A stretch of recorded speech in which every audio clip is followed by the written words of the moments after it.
I want to ask you something. I want you to sit with it before you answer. Have you ever had the feeling in a quiet moment that there is more going on than the eye can see? Just past the edge of what's provable. Just outside the comfortable boundary of the visible world. Something is in motion, a pull, a push, a larger story you are somehow a small character in.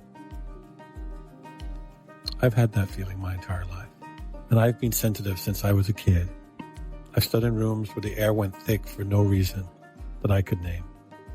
And I've walked away from situations I could not explain, knowing when the explanation was real, even if I could not give it to anyone else. I know I'm not alone in that. I know that somebody listening just felt their chest tighten because they've had the feeling too. They never knew where to put it. Today's guest spent 35 years of his life doing one of the most extraordinary jobs a human being can hold. He flew fighter aircraft. He watched the skies on behalf of the entire continent. He spent decades trained to see threats that most of us would never think about in places most of us never have to look. Then he sat down and he wrote 5,000 pages. 5,000 pages about an even larger unseen war. Faith, family, and the shape of good, the shape of evil. The battle that he believes is happening just past the edge of what we can see. And the news, the genuinely radical news in his work, what you and I are not bystanders to, that we are equipped for, that we already have what we need. You do not need to share his fate to feel the idea land. You just have to be willing to sit in the dark with it for a minute. So sit with me in the dark for a minute, and let's meet the man who flew through the visible skies and mapped the visible ones.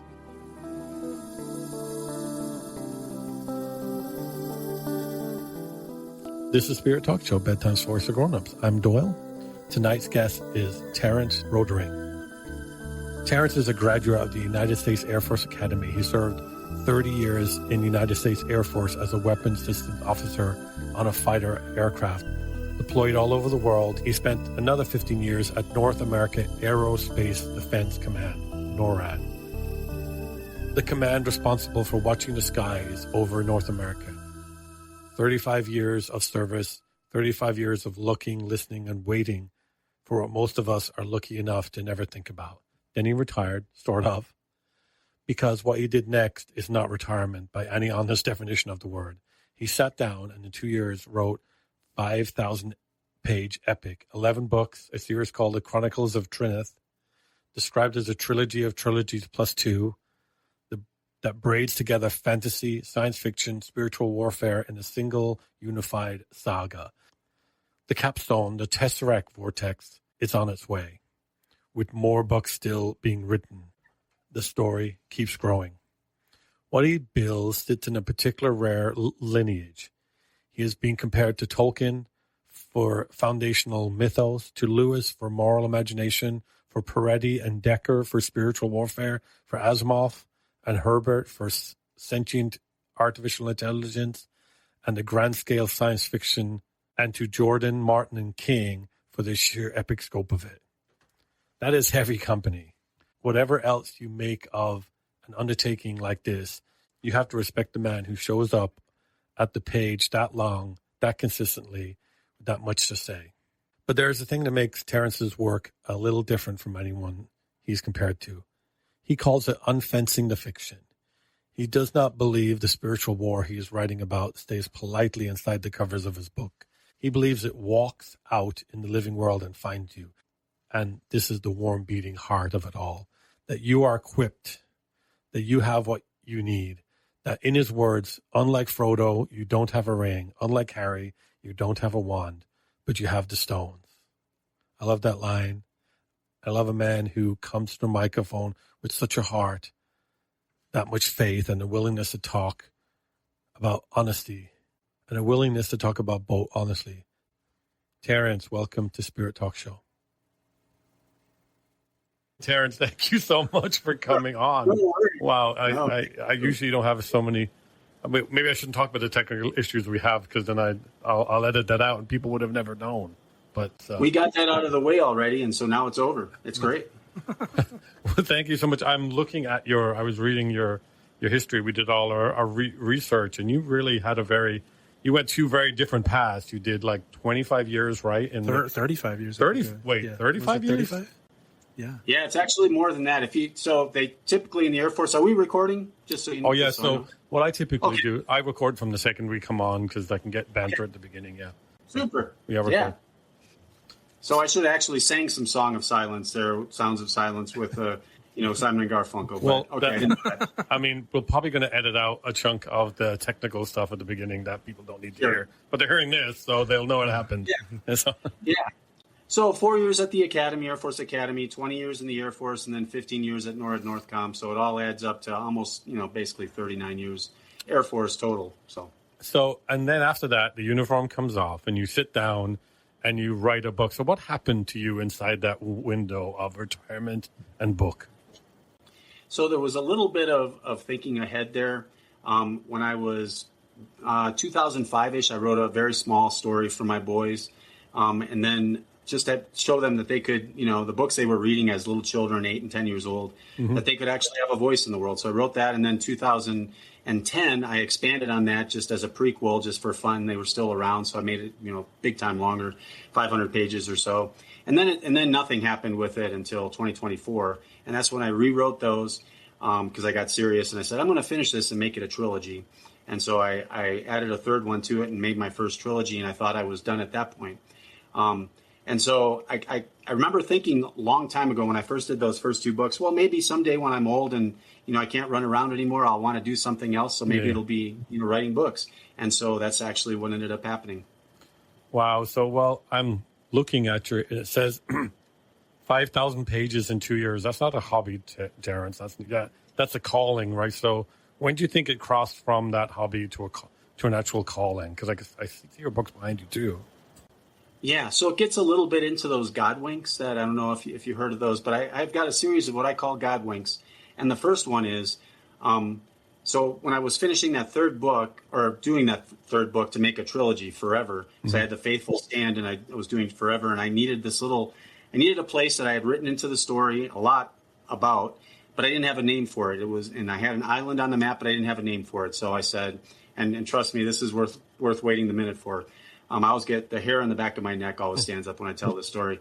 So I said, okay, I don't know what to name this. And I just got a wild hair. And I said, okay, I'll take the first letter of the different places that I put into the books in 2005 and 2010. And then the place that I added here for this last book in 2024, the first letter of those, and they were just names I'd pulled out, crazy names like Trinian, Omentia, Parlantis, Heath. I'd flown at Lake and Heath. So I picked Heath. And then El Tigra for this last book of that trilogy. And I said, hey, that actually has the vowels and stuff in the right place. Tophet. And I said, Tophet. Oh, that sounds kind of cool. I'll name that. So I put it on my island and I waited a few days and then I had another thought. I was like, I wonder if that's actually a place.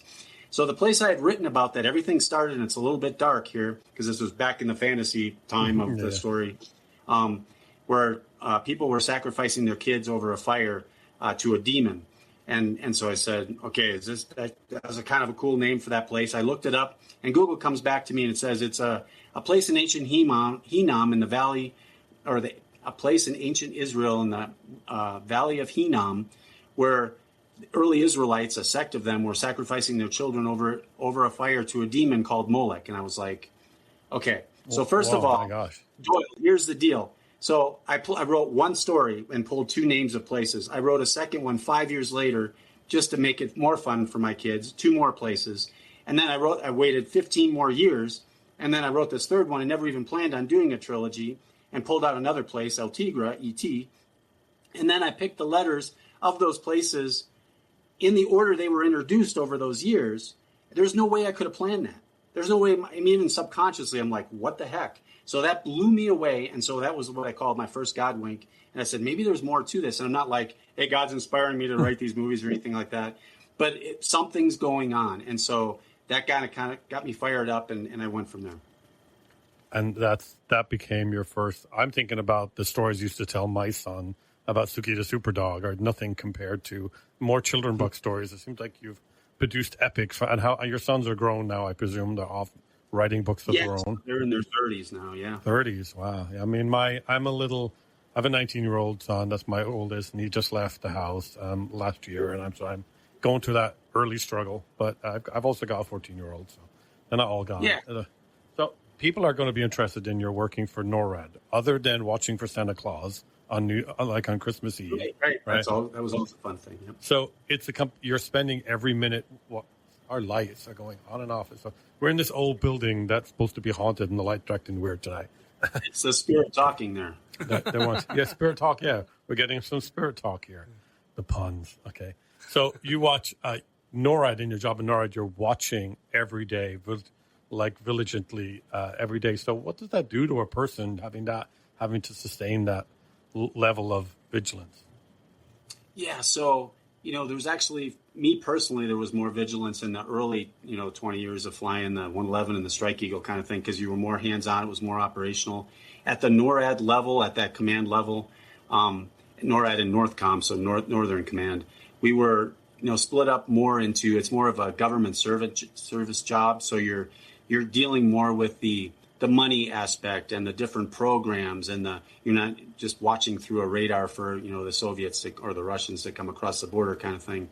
So it all goes together. So a little bit of I lost a little bit of my operational status at that point. So I was more of a cog in the big wheel as opposed to the tip of the spear that I had done the previous 20 years. So you lose a little bit of that day to day, I'm really doing something important kind of thing, because it's more of a staff job instead of, you're at the handle of the spear instead of the tip of the spear. So I worked programs, I worked, drug cartels, what are they doing in the different cities coming across the border kind of thing, different programs that we would be making operationalized for the next few years kind of thing that the guys out on the tip of the spear would be using. So, that was a little bit of a letdown in a way. And so it was easier to retire. But living that life from the academy, duty, mission, discipline kind of thing, then into the Air Force and flying the jets, and every moment, unlike Top Gun, you're working your butt off. It's not just having a good time up there, because everything's really important that you're doing. And then going to the staff jobs and then to NORAD, NORTHCOM, it was kind of time to retire. But at the same time, when I got out of there, when I went into retirement, I started missing what I was doing and missing having a mission and that duty aspect and purpose. And I think that's, getting back to your first question, kind of what led me into, well, what else do I want to do? And that led into these books and this book series that we're about to talk about more of, I think, than just that first trilogy, and having a purpose in writing the books, unlike just, supplying everybody with a sugar rush of, entertainment. I actually have a purpose in the books and what I'm writing. So you have a trilogy of trilogies plus 2. So you have 11 books, and there's another one coming, I believe. So can you walk us through, one of your books is the Chronicles of Trinith, what it actually is, and for the listener who's not picked it up, what makes it different from the other books, or it's obviously it's sure continuing. Yeah, so there was quite an evolution, Doyle. Like I kind of talked about, that first trilogy was more for entertaining my family and then just finishing the trilogy. Sorry about that. Someone decided to, ping me on my computer. Yeah, okay. Here. So, that's, yeah. So we're just having all kinds of fun, aren't we? Yeah. The spirit is talking big time, so hopefully it'll come out of my mouth here in a second. So yeah, that first trilogy was, I'm done with that. Okay, great. And about a week later, it was, wow, I think we need to do a prequel to that, because I introduced a bunch of stuff in that land of fantasy primarily that I needed to answer, because that's another part of my books, is I don't like to leave things hanging like, hey, I got some magic stones, and you just have to accept that they're magic and go from there. No. When it started delving into science fiction, which was at the end of the first trilogy, I realized that, hey, I'm going to use all kinds of stuff now. Like today's science fiction is tomorrow's facts, right? Mm-hmm. So I started using all kinds of things in that third book forever, and then I needed to fix that. So I did a prequel that leads up to the beginning of the first trilogy with the second trilogy. So you had 6 books, and that's in that land of Trinian. And then a week later, after with more Godwinks, when that was done, I was like, shoot, this isn't just one place called Trinian. There's actually 7 different places, 7 different wheels, if you will, planets dimensions that are all part of this story, and that expanded then into the Chronicles of the Seven Wheels, which was the third trilogy, and that exploded the whole series up into 7 different places, like those first 6 books of Trinian. Then, with the book I just sent in last week to the publisher, it's one book, but it's basically 4 books within it, so it's 900 pages long. So instead of doing individual books, I put them all in one book. So I look at it as another trilogy instead of just the first expansion pack. And it takes all of that, the multi-dimension of all of those different places, and brings it back down to Earth, and it does what I call unfencing the fiction. It makes it specific and important for Doyle, for Terry, and for everybody else that's listening. And I go through almost the entire history of planet Earth and the things that have been going on, and incorporate all of that into this entire story. And it becomes, unfenced to us here and important to us. And then there's another one that I've already started working on that will be released hopefully by Christmas. And that expands it yet one more time. So all of a sudden we're getting each expansion pack, as you look back on the earlier parts, blows it up to where people have read the first trilogy, the second trilogy, the third. And now they're finding out so much more stuff that they have to actually, if they were doing it right, and I highly recommend going back and reading them again, because so much has changed that they didn't really even know what the story was at that point. So I hope that kind of touched on what you were asking there. It's very complicated, obviously, when you've got, a trilogy of trilogies, another expansion pack, and then another one on the way, 5,000 or 10,000 years and 5,000 pages. There's lots to go through. So writing right now is your full-time profession. That's what you're doing full-time right now. Yeah, it's not as, things have changed, right? So you don't have to sit down at the keyboard and just stare at the, oh gosh, which I want. So now I can walk the dogs, be talking on the phone, having the discussions between the characters on the phone, seeing where they're going. I find that little bit of physical activity, walking, driving, doing something else, actually takes the attention away from your brain a little bit, where, your whatever part of your brain that's focused on that is the same part, I think, that's staring at the computer going, oh my gosh, I'm running out of time, I got to write more. And suddenly your mind is open to just get ideas and have characters talking to each other and have them lead you where they want to lead you. So I found that that's really the secret now with modern technology. I talk on my phone, I put most of it in there, then I drop it on the computer and fix it. And I basically don't spend more than a day on a chapter kind of thing. And then at the end of 3 months, I've got, 100 chapters, a humongous story, and I can go back and then I start editing and looking at it. And it's fun because I haven't looked at some of these chapters for weeks. And I'm like, wow, I wrote that. That's what's going on, and it's really exciting. So modern technology has really helped. So when you say you're having conversations with the characters, you're not saying you're doing some kind of AI. You mean you're actually just having both sides of the conversation, recording it.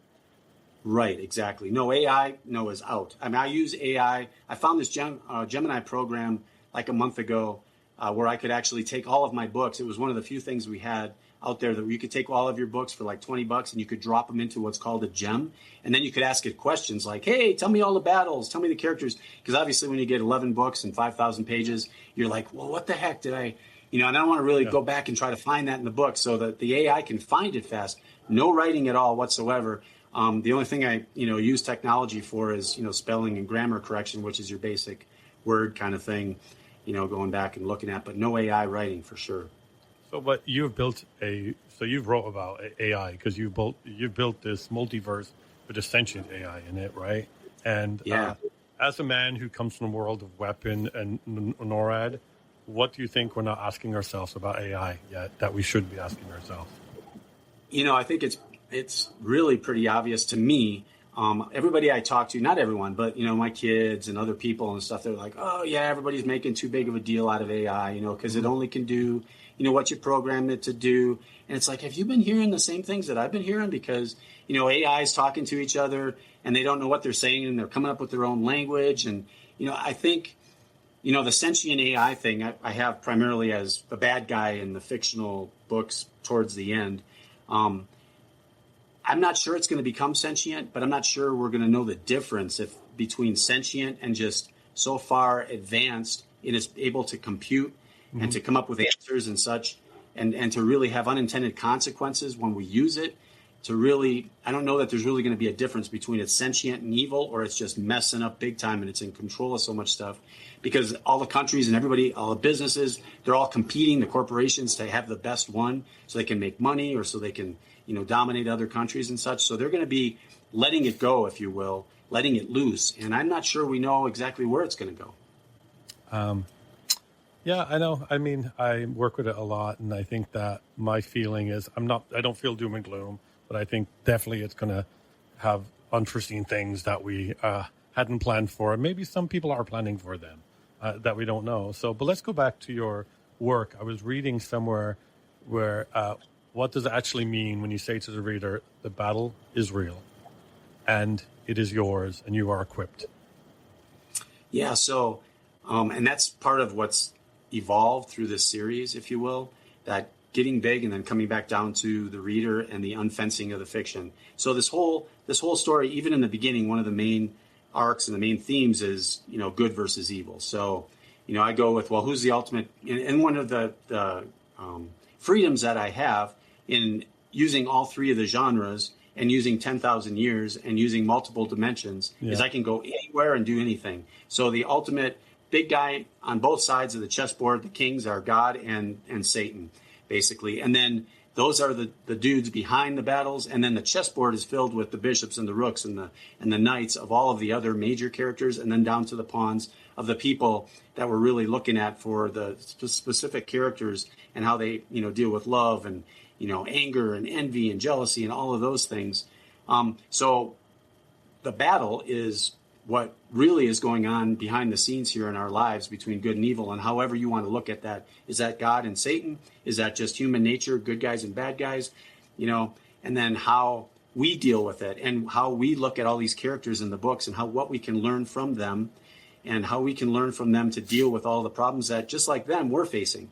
So, unlike Harry Potter, who had, the wand, and unlike Frodo, who's got the ring and all those things, you have, and I don't want to give away too much here, but through the course of this series, the things like those things and that the characters have to fight the battle, you will find out you also have when this fiction is unfenced in this last volume, or the last one that I just sent in. Like that word, that thing that I think I know what you're talking about, that's not something that's out in the world that people don't know yet. That's why you're not saying it. You think that's giving away too much if we say that word?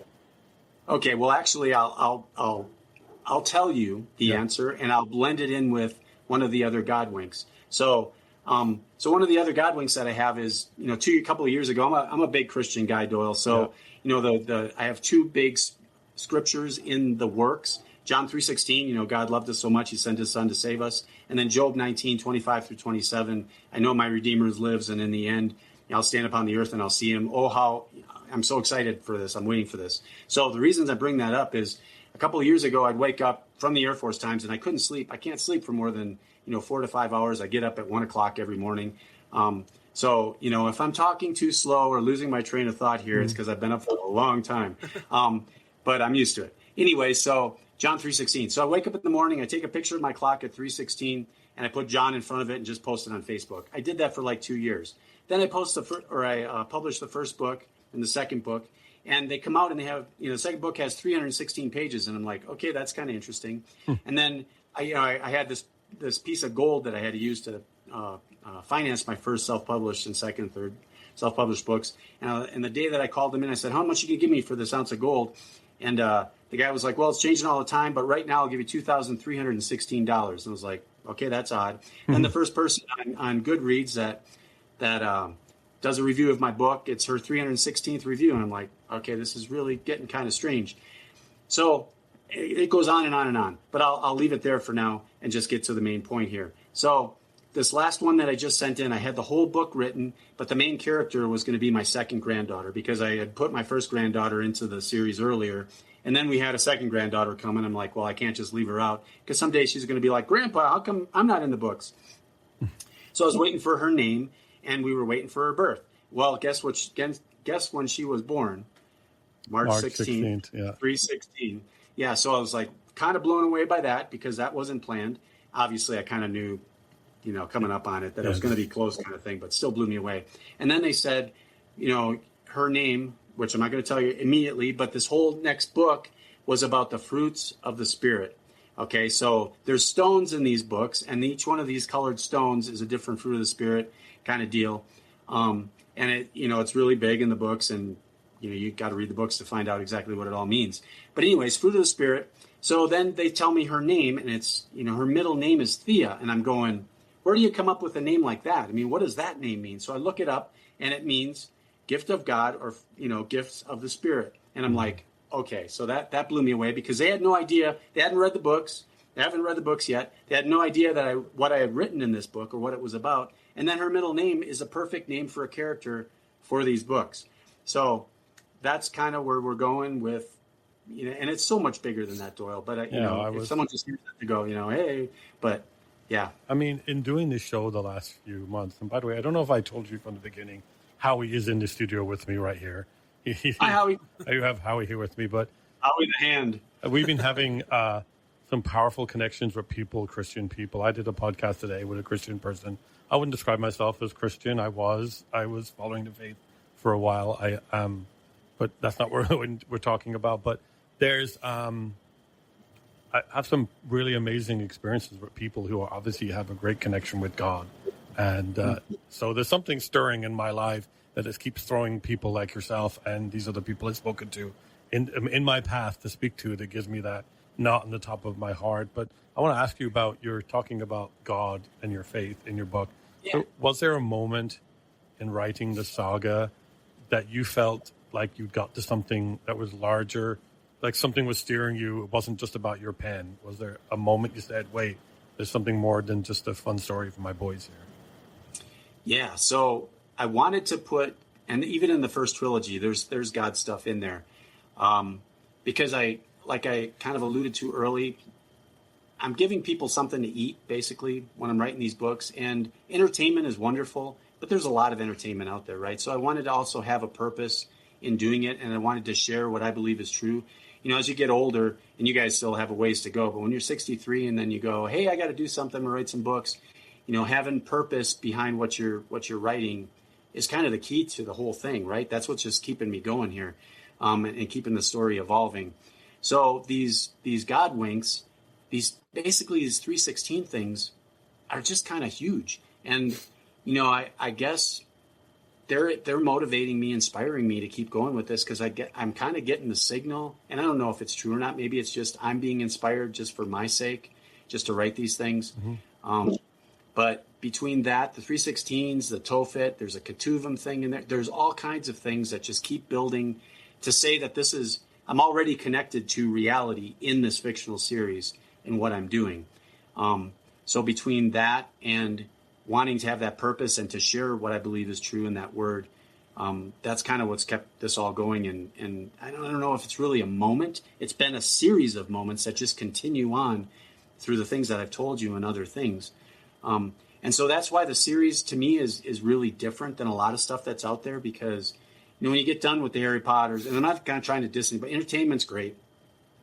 The spiritual aspect in the book, some might say, oh, you got to stay stovepipe, you got to stay science fiction, you got to stay fantasy or spiritual warfare. And if you're putting spiritual stuff in there, that's way out of bounds kind of thing. Well, guess what? When you do, the Game of Thrones, or you do, the Wheel of Time, or any of those, you've got Eastern mysticism in there. You've got agnosticism. God is bad. God is dead. Humanism. All of these different things that you're teaching people, those are basically your spiritual aspect. I'm just coming out and saying, you know what? This is going to be different. This is a Christian spiritual aspect. And unlike a lot of your stuff, when you're all done, the reader's going to walk away encouraged. They're going to know they're special. They're unique. There is order in the world versus chaos. They are important, they are loved, and there's help and answers out there. So I think it's different in that way, because when people walk away, it's not dead for them. It's going to be real, and it's going to be something they can still use in their life. And hopefully they'll refer back to characters that they've seen, as opposed to, that was a great time, and now it's done. And yeah. Is your stuff described as Christian fiction, or is that just something you're Christian that writes fiction? Like, is it in the regular fiction fantasy section of the bookstore? Yeah, usually they're just described as a mixture of sci-fi and fantasy kind of deal. They don't even throw the Christian part in there for the Christian fiction. even though on the back of the books, I allude to in the author description that it's a lot like the Perettis and the Deckers and the C.S. Lewis's, but also the Asimovs, because the science fiction aspect, you can have a 14-year-old, and I would recommend 14 and up just for the darkness of evil. There's no bad, sexual stuff in there, and there's no bad language, but evil does some evil things sometimes and pretty dark. So for that reason, 14 and up, unless someone's going to read to them. But, the 14-year-old can really enjoy it for the fantasy. I like dragons. I like guys flying dragons. This guy must have been in the Air Force. He's flying dragons. He's flying ships. He's flying, aircraft throughout this whole series, different times. But it can also be for the nuclear physicists, because they'll go, well, let's see, how is he talking about time dilation and a tesseract? The whole black hole and how that's affecting time and time travel through tunnels. Is there a grandfather paradox? I mean, it's really deep and heavy in areas for that guy too. So, people that are looking for the spiritual will find it in there, but it's not going to be so overwhelming that they won't enjoy the fantasy and science fiction. And hopefully these folks that are in these camps that are like, I hate science fiction, I'm a big fantasy person, and vice versa, they'll be able to enjoy the books to go, oh, that's how he blended it. That actually works. That's kind of odd, but yeah, it's good. That's great. And that's going back to your, I think there's a lot of crossover between sci-fi fans and fantasy fans. And there's people very definite in definite camp, sci-fi camp and fantasy camp. But going back to your faith for a second, I did get a clue that you were like Christian from your website, because you on the front you have a Bible verse on there, which is, now faith is being sure of what we hope for and certain of what we do not see. So can you tell me about that line and what it means and in the context of your work?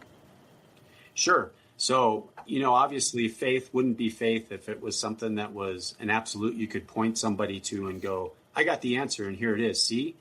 It is a certainty for those who have faith that what they have their faith in is true.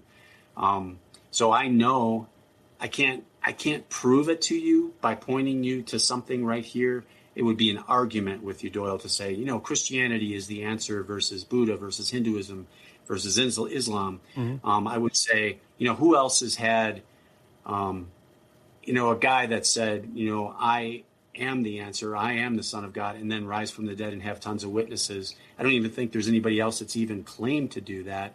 Who else would have the 12 disciples all go to their death in really bad ways when they were all, really afraid when Jesus was crucified, and go to their deaths proclaiming, no, we're not making this up. This stuff really happened. This is true. And on and on and on. So I could make that argument, but you could just go, I just decide, not you, but anybody could. I decide not to believe that. But me personally, my belief in that is so absolute that that's what makes that hope sure. So that is, being sure of what we hope for. That's that. It's absolutely going to happen. I know I'm going to go to heaven someday. There is another place. And it was funny because C.S. Lewis, I just found this quote today, but it said near the end of his life, he actually said, every day to some degree, we're helping those around us to one eternal destination or the other. So we can argue on, if those are really real or if, what they are. But one way or another, we're all going to find out at some point. And so all of my series is just, it can be boiled down to good versus evil and which side do you want to be on. Just to expound just for a second on that. So way in the beginning of this thing, Satan is a dragon. He's like bitter. He's like angry. He's like, I messed up and God threw me out of heaven.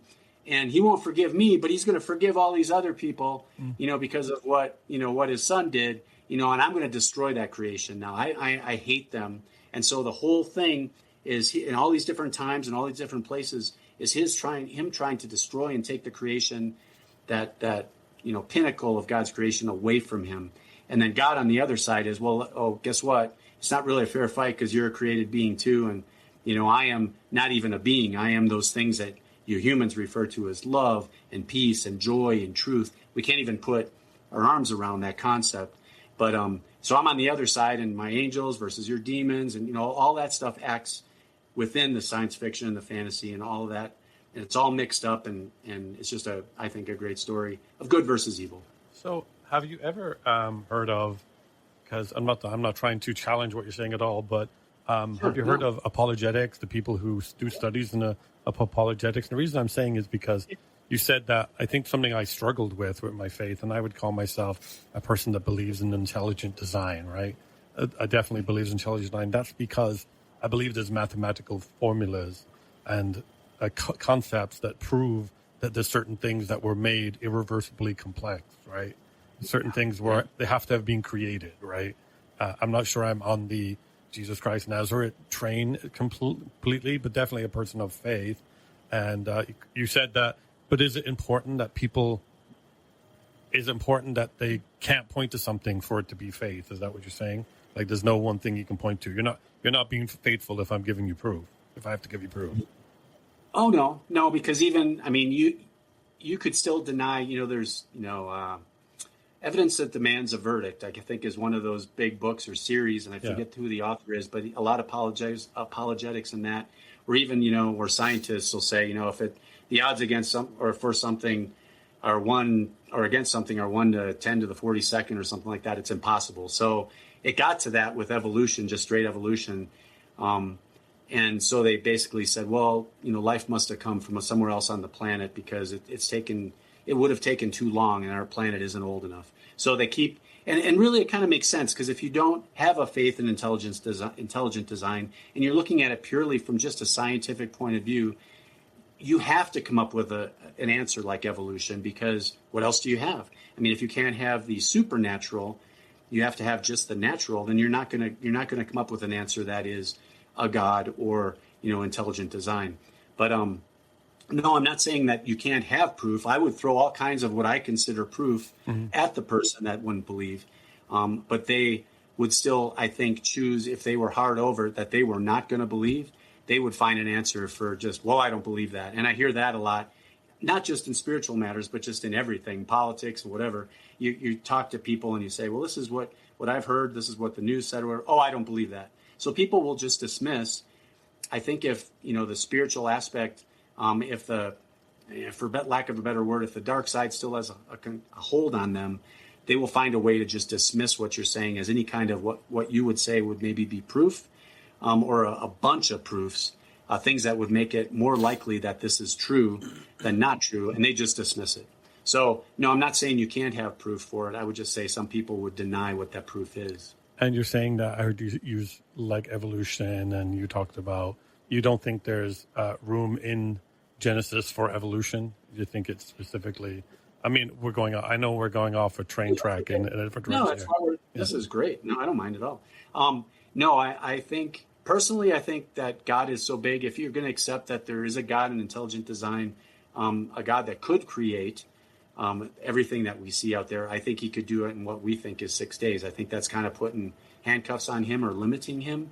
But at the same time, I don't think that's something that's going to be, I think it's important maybe to God what the truth is, but I don't think it's what God has said is going to be the most important thing about where you're going to spend your eternity. I think that's another thing, one of many things that we can argue about. I think there would be room probably for, each day to be 1,000,000 years, depending on how, what the original Hebrew word was and what it meant. And also I choose just to believe God is big. Yeah, it's like the concept of a day being 24 hours. But Genesis 2 does say that God made the oceans teem with life. The word teem to me sounds like there was no movement and it developed to lots of movement. As one could suggest that development was what we would call evolution, right? If something's still, then it teems, it developed into motion, right? So I think there's space for, I think when I was chasing faith more, apologetics was important, because I believe there's a math formula that proves the existence of a creator. There's other science, and it helps me to have a math formula in my head that makes it really irrefutable, because math is perfect and it can't be, it's perfect and it's music, and it's the closest thing to God-like creation that we have is math. And so if that proves that there's a God, then it's irrefutable after that, right? Yeah, and it's kind of funny. I often think of us as ants, kind of, us thinking of, God or trying to really understand him, are kind of like ants trying to understand humans and putting people on the moon, Yeah. I'm not sure we have to be able to understand him for it to be true. I know that's what we as humans really like to do or like to believe. But like you said, mathematics, there's so much that's so perfect, if you will, that for it to just randomly come together is an impossibility in my mind. So I think what causes damage, though, is the people who are those people in the churches who want to tell people who don't believe the 6-day idea or the flood is a literal description. They visit the people with a lot of anger and accusation and threats and where you're going and stuff. And that thing, I think it's so counterproductive. It sounds like the mill wheel. Better to put a mill wheel around your neck than to be a hateful Christian, you know? And that's a lot of people experience Christians that way, unfortunately, in our country.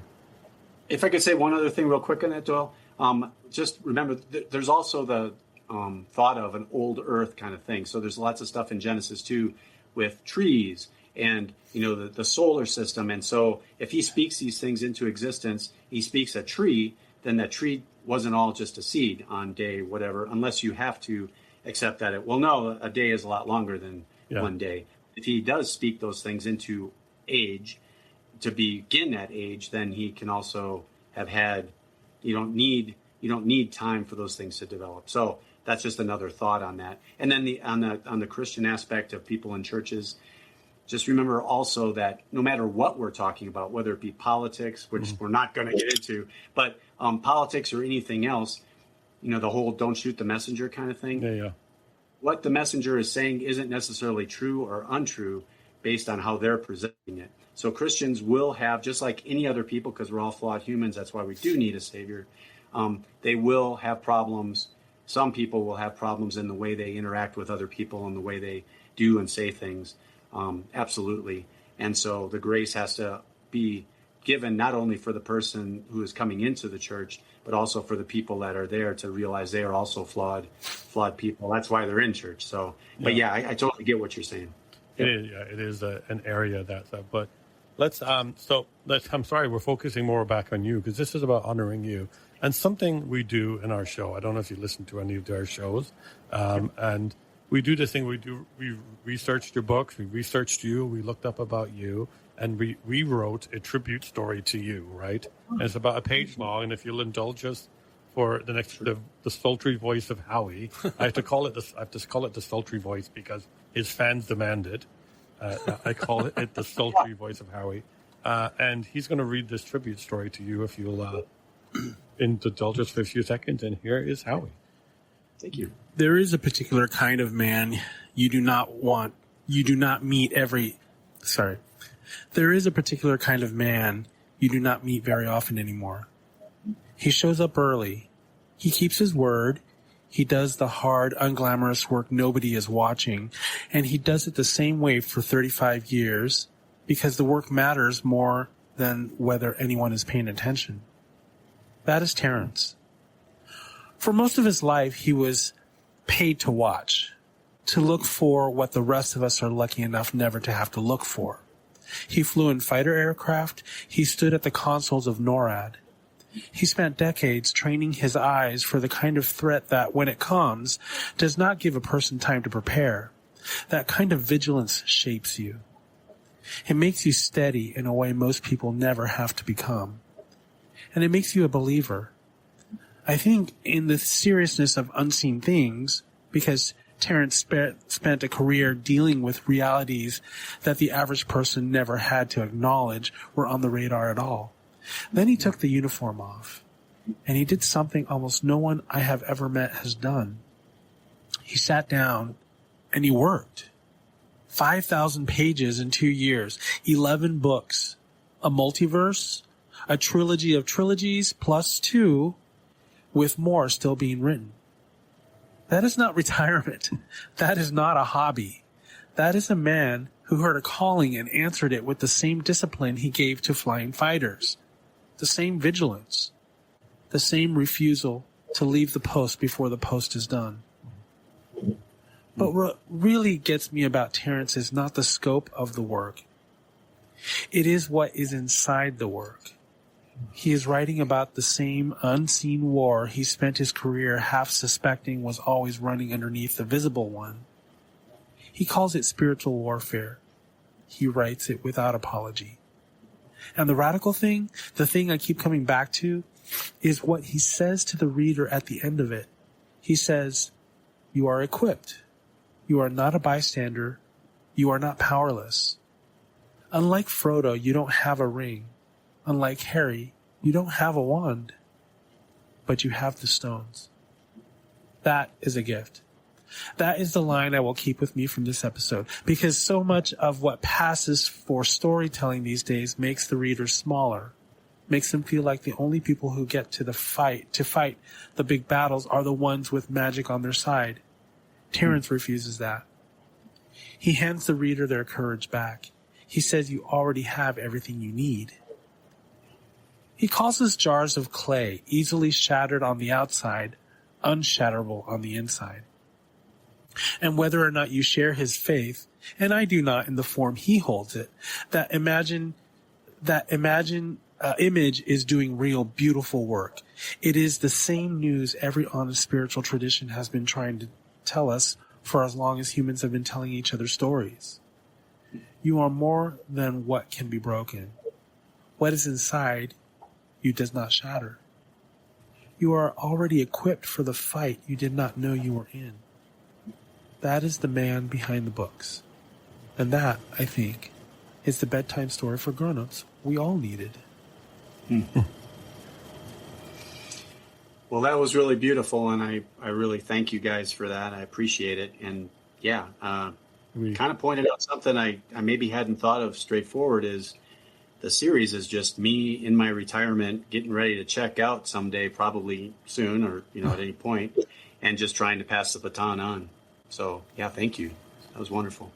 I like the part where it talked about, because you're a man who honored our country for so long, and you understand what it is to stand at your post until the work is done. And I don't think that's something that the young people and people don't always grab. That, we don't know that there's people who've stood at posts, isn't there a person from the military guarding some monument in DC at all hours? Yeah, it's the Tomb of the Unknown Soldier, which we give a tribute to on every Memorial Day, like they just did there. And yeah, they're guarding that post 24/7, 365, just as a tribute to those soldiers, both that we know of, as well as the soldiers that we don't know of that are lying there that gave all. So, I don't think people have really grasped what people give up in our country. I'm a teacher, and I don't think people grasp what a teacher does. Every day, they think it's expensive babysitter, but there's so much more. I do. My wife taught for many, many, many years, so all different levels. So I get it. Now, what I do in my day job is I'm a high school teacher, so of math and computers. So, Nice. And I don't think people know. It's a little thing, but when you go out and there's a military discount and a police discount, there's no teacher discounts. Why aren't there teacher discounts? You think there should be teacher discounts? I think so. Of course, you're a hero for what you did, but I think the teachers in our countries are heroes every day, and they're doing something for our kids, and so we need to describe them as heroes too. Being a little bit self-serving, because I am one, I know, but there's lots of amazing teachers who are there at 6 a.m. and leave at 8 p.m. and they're there for the kids, and they. But you just have the whole summer off, right? You don't have to do anything. Yeah, he says, joking. It's summer. Oh yeah. Well, you're retired, so what are you talking about? Well, I do have the summer off, and I'm in my summer vacation right now. And the great benefit of being a teacher is the time off, because my two sons, the time I could spend with them when other dads couldn't. I'm off right now. I've been off already. What is it? What's the date today? In real, in IRL, the 10th. I've been already off like 2 weeks. So. And I just have to clarify now, because people might not have understood that I was being sarcastic, because, my wife, she'd be taking classes to try to better what she's teaching. She'd be doing lesson plans, all of these things that people don't think about. And then, yes, trying to catch up with their families and their children is all critically important too, because you don't have that time during the year. So, yes, I do appreciate what you do, Doyle. So how'd you know if I don't, how'd you know, maybe I'll edit out that last part so you'll be in trouble with your wife. Look at him complaining about teachers. I'll take out. No, I don't. I'm already enough trouble with my wife. You don't need to help me. Thank you. I don't edit. The only thing I edit is the intro and the outro, and everything else is exactly as recorded. All the mistake. I'll probably take out the little bit of technical issues we had at the start, But Yeah. everything we say, there's no editing, and unless I have sometimes guests, they write me back and say, "Oh, I talked about this. Can you take that sentence out?" And yeah. Of course I'll do that. But okay, back to your books. The capstone, the Tesseract Vortex is on its way, right? That's what we're waiting for. And you've said the series is not finished. So what's next? Yeah. So, per every other, trilogy that I finished, it was about 2 days after I sent it in. I was like, wait a minute, and so that's why, Doyle, I don't really feel like I'm writing this. I feel like I'm reporting it. And so just in line with the rest of all of the 316s and the Tophets and the Ketuvims, which we didn't talk about, and the birth of my granddaughter, all of those things, it's not been work. It sounds kind of crazy. I'm starting, in my 63-year-old age here, starting to go, okay, wait, and trying to think of a character and where are they right now and where did I leave them, 7 books back. Because I have people, that I wrote 2 sentences on in the 3rd book that have like 8 chapters on them in the 7th book and that kind of thing. So there's time tunnels, there's people moving around. So there's a lot to keep track of. But having said that, this has not been work for me. It has been, wonderful. And again, I'm reporting on it. I'm not working at trying to figure it out. These things are just coming to me all the time. So yeah, this next, the one that's coming out soon, gets into that second granddaughter thing. And all of these little surprises where I'm like, oh, wait, I have to write more. They have just really increased the scope and the depth and all of what's going on in these books. So it makes every one of them bigger. And I go back to, The Faithful, which was the very first book, or Origin, which is like the 7th book. And all of a sudden I'm looking at it, and these stones, these, fruit of the spirit, which are big in this, is in the book that I'm releasing shortly, or that'll be out on the 21st. They were big. They were big already, and I just didn't even remember. So it's all fitting together perfectly like a puzzle. And it's just not done yet because there's more pieces of that puzzle for that picture. So in a way, it's kind of a negative because you can't get the full picture of the puzzle and just really understand how, what I would say is incredible, the whole, not to pat myself on the back because, like I said, I'm reporting it, not writing it. Just how big of a picture and how awesome of a story it is until you get deep into it. Not to say that, the first trilogy by itself isn't good, but it blows up and it becomes so much bigger as the trilogies go on. So in a way, it's kind of a curse because how many people are actually going to work their way through to 11 without trusting me that, that it's worthwhile doing it. But the Tesseract Vortex, just a little hint. Basically, there is a thing that an agent can go into, and basically all time throughout this whole story series is present. So whether it's in the past or whether it's in the future, it's present for them where they are. So it can be affected. And then, of course, the other side gets in there too. So then it starts, both sides are tampering with the past, and no grandfather complexes, but they're tampering with the past and things are changing, and that fight is becoming a time kind of fight too. So it blew up everything once again. But then you find out people from the very first book are coming into this time to do things. And you're like, I thought they were long past and dead. Now I find out they were really important. And now I get them a lot more from the first book. So I ramble on because I'm trying to explain the unexplainable over 5,000 pages. So I think give everybody takes. So you said grandfather complex. I think you meant grandfather paradox. What I meant. And for those who are listening, a grandfather paradox is, if I go back and kill my grandfather, how can I exist? Right? That's the concept of a grandfather. I believe that's what it is. That's what you understand. Yeah. Right. So, or if somebody goes back and kills my grandfather, there's another type of grandfather paradox is if I go back in time and meet my grandmother or my great grandmother and produce my grandfather from it. So then where did we come from? Because the person, so that's another type of grandfather. And there was a big one in Terminator that I don't know, people may or may not remember, but I'm not going to go into it all. But people still love Terminator, and it was still a #1 movie, even though there was a big time grandfather paradox there. But yeah, well, there was. The fact that they kept going back and they could go back to any time, it seemed like if they can infinitely go back to different times, there was.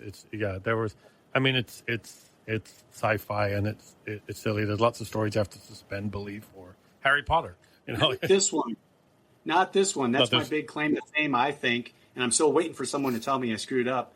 But I don't have any problems. And if I did find a problem, I fixed it in a later book. And that's kind of the key to having a long series. Okay. So when will you know you're done? Yeah, that's a good question. I think, I have this next one that I have all planned out and I've started writing, and then I can see where there'd be one more. So potentially there's two more, what would end up being trilogies, would probably put it at 6,000 or 7,000 pages, kind of thing. But again, I have to tell you, Doyle, each book is semi-independent. Each trilogy is pretty independent. So it's kind of like that Russian doll thing, where one doll fits within a bigger one and a bigger. The other dolls are important, and it makes a cool thing to have multiple dolls inside one big doll. But each individual doll by itself, each individual trilogy will probably satisfy most people, but maybe get you to go, wait a minute, oh, there's more, and then want to find the other ones. So, wow. So let's talk about where people can get your books. Like, say, where can people find them? This series, where can they talk to you and follow you? And so let's get all the info. Yeah. So and I don't know, is this going to be just audio? Or is there going to be a platform that's... We just do audio, yeah. Okay, great. So I'll spell out my name real quick then. Terrence, all E's for Terrence and 2 R's, and then Rotering, Rotering. So if you put that in Google or any search engine, it'll come up with where the books are, how much they are, where you can buy them, as well as podcasts, and anything else you want to know about me kind of thing. Or you can go to Chronicles of Trinith, that's that first trilogy, Trinian, Trinian, chroniclesoftrinith.com, and you can find all that information again, as well as an email that you can send me questions and I'll answer them. And so, yeah, between those two, I think you can find me anywhere and find the books anywhere. And the books are out there everywhere. And I also want to make a plug for Kindle on Amazon. If anybody's got that, I almost said her name and then she would have started talking and you'd have to bleep that out. That device. So they're not in audio books yet, other than Kindle, but Kindle will speak them pretty well, and they have multiple voices now. But you can also get other apps very cheaply that have like thousands of voices, and they'll read anything that you've got also. So that might be even better than the audio books through Audible or whatever. So I would say go to, if you don't already have Amazon, you can use the Kindle, and it can read to you, and you can get that app, and you can listen to them while you're driving and such too. Wow. And they're way cheaper. You can get a whole trilogy for under $10 as opposed to buying the books. That's great. Well, so people if people are discovering you today on the show, they've got a few books to go back to and read from the beginning. So we're going to be, so I always like to give my guests when we get close to the close.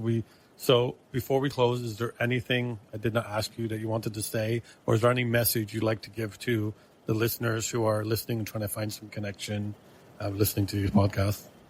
Yeah, the one thing I wanted to bring up is, there's a puzzle maker making a big puzzle, and all of us are a piece of that puzzle. We go through our lives, we're shaped through all of the things, the adversity we go through, all of the times that we go through, and they shape us to be that piece of the puzzle that'll fit in that grand overall picture.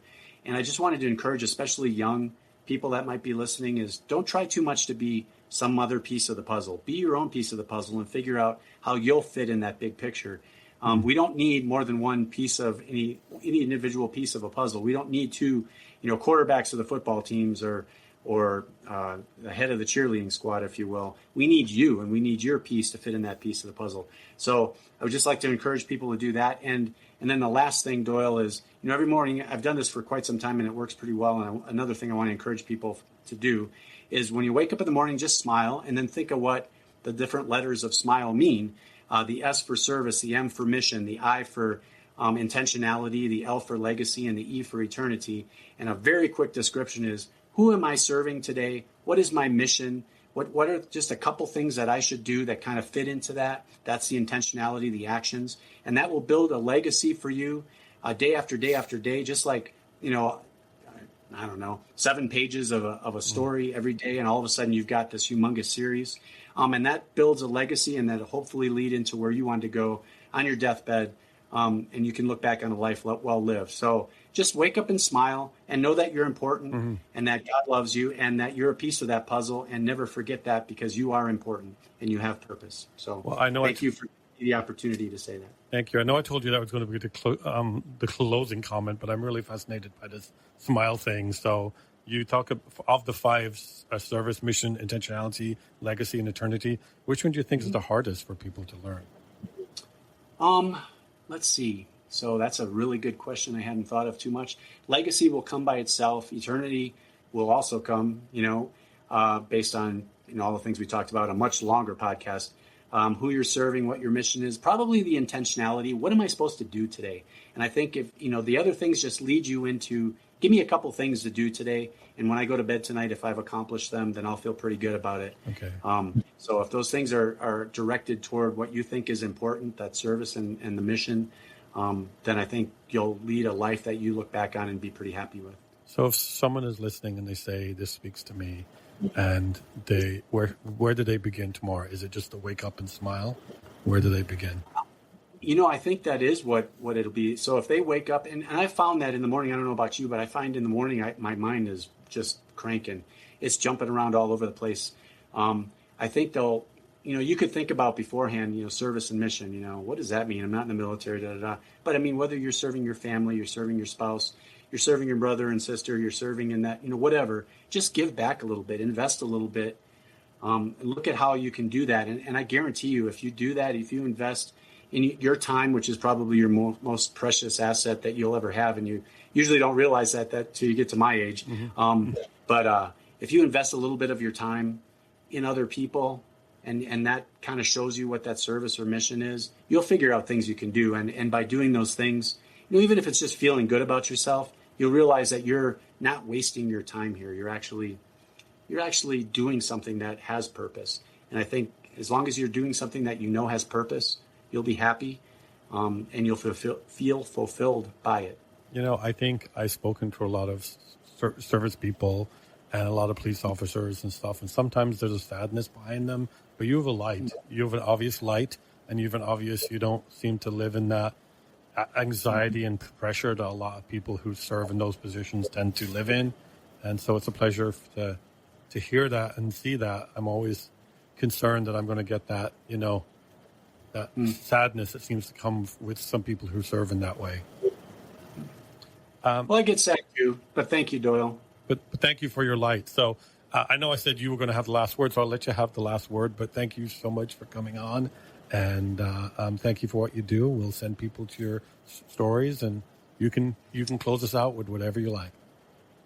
Great. Well, I just want to thank you guys again. That was a wonderful tribute, if you will. I don't think I deserve a tribute, but I do really appreciate you looking at the work and looking at who I am and seeing me.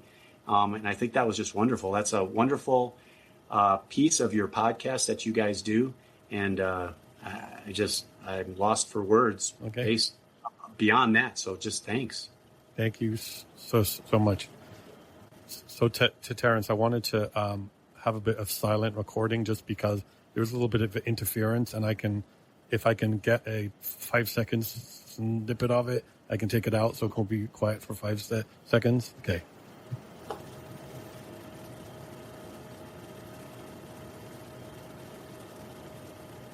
Okay, so there's 5 seconds. So I can. It's hard to shut me up for 5 seconds. I do like to talk. Yeah, I've noticed you got a little. Here's Howie, by the way. He does exist. Hi, Howie. Hey. Good to see you. We're actually we're in an actual radio station. It's not like we're not like So we're actually in a radio station in Sacramento.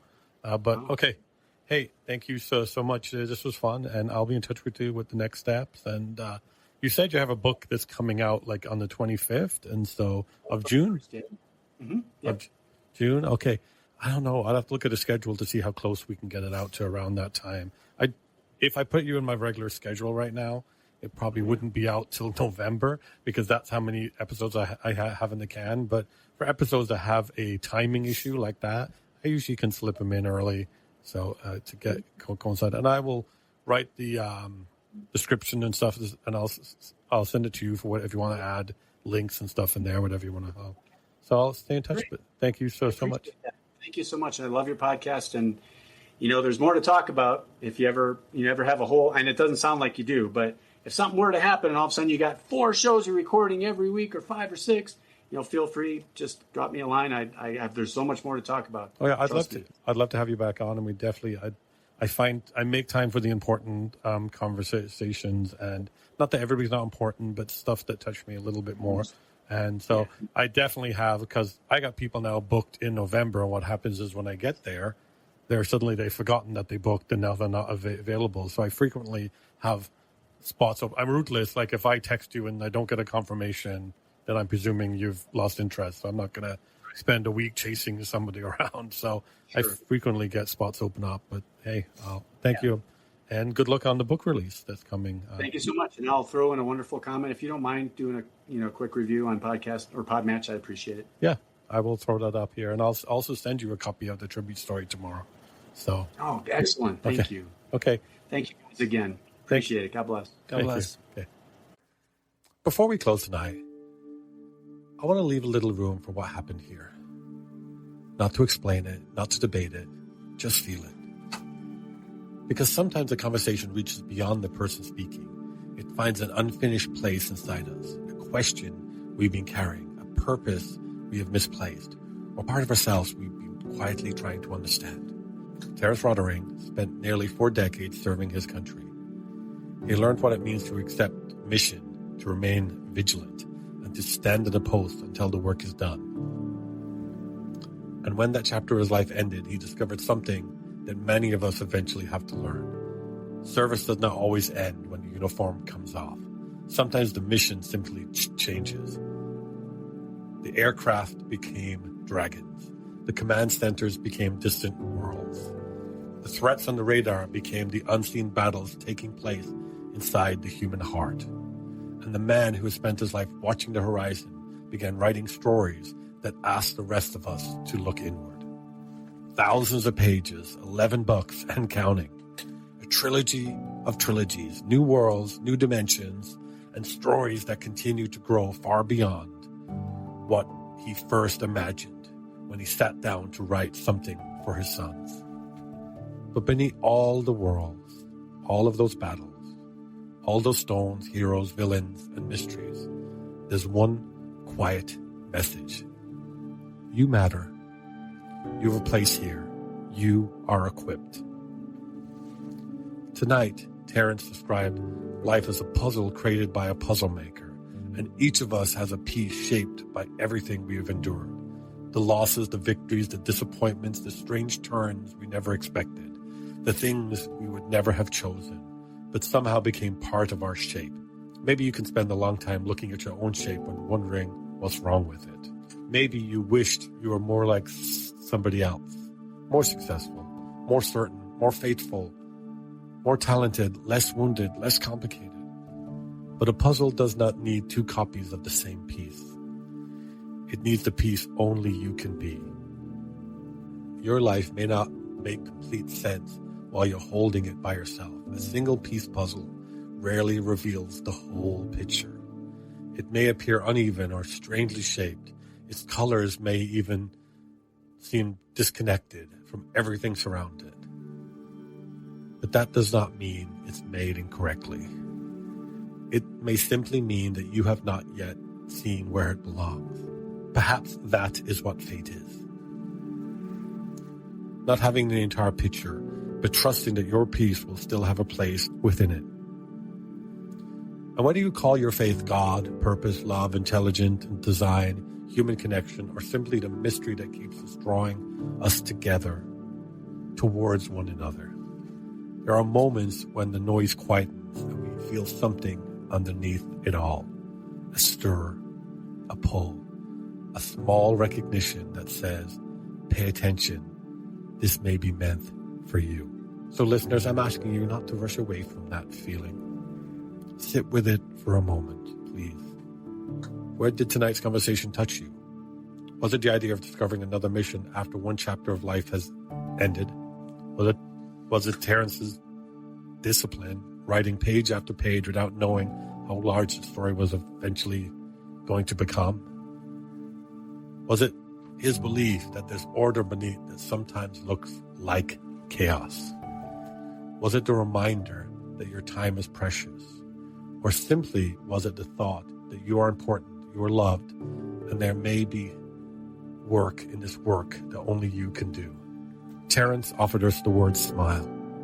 Service, mission, intentionality, legacy, eternity. 5 words you can carry into the morning. Who can you serve? What is your mission today? What intentional action can you take before the day is over? What legacy are those actions quietly creating? And when you look beyond the urgency of today, what do you believe all of this is leaning towards? You do not need to solve your entire life tomorrow morning. You do not need to write 5,000 pages. You do not need a perfect plan. You only need one intentional act. Call a person whose name has been sitting in your mind. Forgive someone. Even if forgiveness begins privately within you, tell someone you're proud of them. Thank the teacher, the veteran, the parent, the friend, or a stranger whose services changed something in your life. Begin at the first page. Take the walk. Speak the truth. Ask for help. Offer help. And if this conversation moved you, if something in Terrence's words, his faith, his books, or the tribute we shared reached you, do not keep that feeling locked inside. Reach out. Reach out to Terrence and tell him what you heard. Explore the worlds he's created. Lean more into his books. Find ways to connect with him at chroniclesoftrinith.com. That is Chronicles, CHRONICLESOFTRINIAN.com. And reach out to us. Tell us what stirred you. Most importantly, reach out to somebody in your own life and begin the conversation you have been postponing. Because stories are not meant to remain trapped inside one person. Stories move. They travel from voice to ear, from heart to heart, and sometimes across generations. A father writes a story for his young sons. Years pass, the sons grow up. The small story becomes a trilogy. The trilogy becomes an entire universe. And somewhere, someone listening late at night hears exactly the words they needed. You are not powerless. You are not forgotten. You are not an unnecessary piece. You are still being shaped. Your mission might not be over. Perhaps it's not fully begin. Terrence, thank you for your years of service. Thank you for standing your post. Thank you for carrying that discipline into your writing. Thank you for building worlds that remind people to look more carefully at this one. And thank you for reminding us that strength is not always loud. Sometimes strength is simply waking up, smiling, choosing a purpose, and taking one more step towards it.